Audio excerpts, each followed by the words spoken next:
I'd like to start with you. Is this attraction to child pornography, is this a mental illness, a sexual disorder? How would you define this and what causes it? Well, there is a disorder known as pedophilic disorder, which many of the people that are committing these acts have been diagnosed with or could be diagnosed with.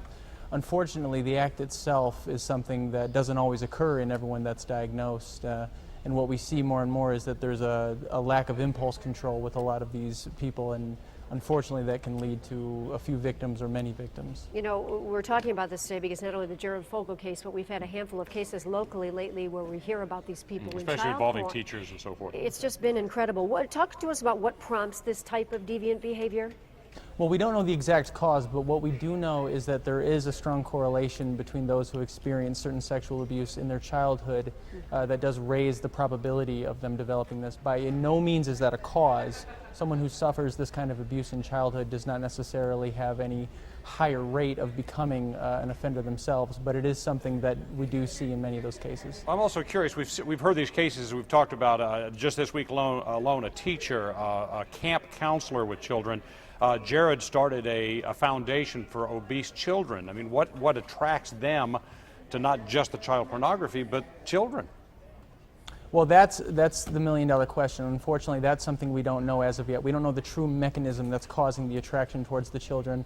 But as to the point of access, that's one of the major fears, is that many times someone who does have this kind of attraction towards children, they will seek out opportunities, be it working in certain areas or working with certain groups, in order to have more access to children, and that of course increases the risk of something going wrong. Yeah, Dr. Nandy, let's get to you now, bring you in on this. Let's talk about the effects that child pornography and these things have on kids. You know, it's tough as a parent, and you both know, Steve and Joanna, that it's shocking. You know, this has permanent damage to kids. You know, they can have depression, anxiety, post-traumatic stress disorder. They have lack of trust of adults, suicidal ideation. So many things can happen, and so we have to really be aware of it and act quickly. Dr. Nandy, as Steve Mershart pointed out also, this becomes a big cycle because these kids that at this point are abused, there is a likelihood that they may go on in their adult years and abuse.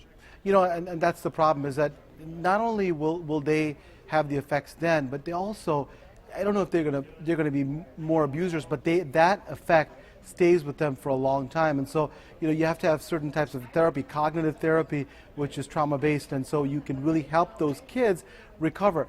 The key is that we know that all hope is not lost, so we intervene early and we know that these kids are having the problems. I think you can really help them to reduce some of the long-term effects. Of course, and therapy for those children is so very important. It's critical. But Mr. Mershot, back to you for a second. What about counseling and therapy for the offender? We heard that Jared has been sentenced to some counseling along with his prison time. Can they turn things around, or is this something you feel like is with these people forever?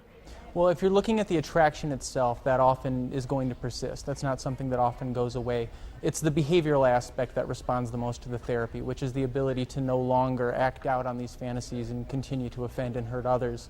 That becomes the focus of a great deal of this, especially as Dr. Nandi spoke of, the cognitive behavioral therapy. It becomes very much on dealing with these urges, dealing with these thoughts, and not acting out on these thoughts and on these urges so that you can protect the victims. All right. Steve Mershart, Clinical Coordinator at Eastwood Clinics, thank you for your time. Our Chief Health Editor, Dr. Partha Nandi, as always, your time also. Thank you.